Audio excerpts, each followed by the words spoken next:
Spinta verso la ringhiera del balcone, afferrata con forza al collo. Un tentato femminicidio che si è consumato nella notte del 13 ottobre a seguito di una lite avvenuta tra le mura domestiche, per cui sono intervenuti i carabinieri. I carabinieri della compagnia di Bassano del Grappa hanno tratto in arresto un cittadino romeno di 39 anni, ritenuto responsabile del tentato omicidio della moglie convivente, anch'essa una cittadina romena di 36 anni.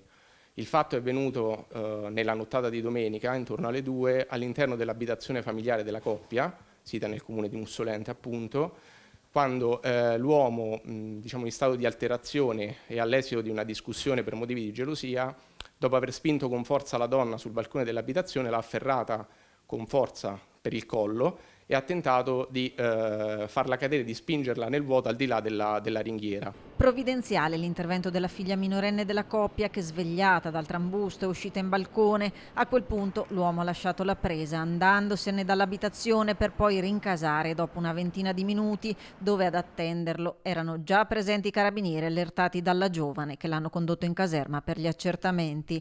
La donna è stata invece portata in ospedale, medicata e dimessa con una prognosi di 5 giorni.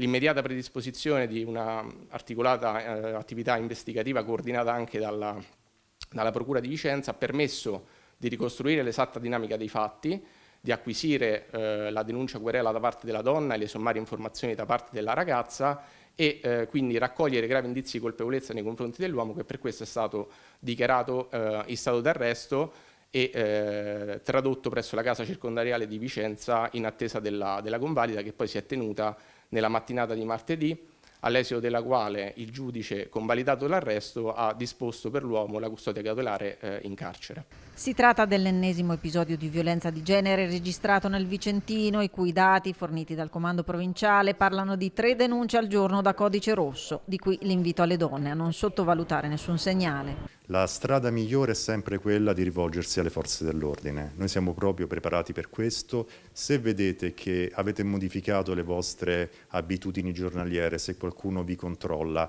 se vi supervisiona, anche questo è un tipo di violenza.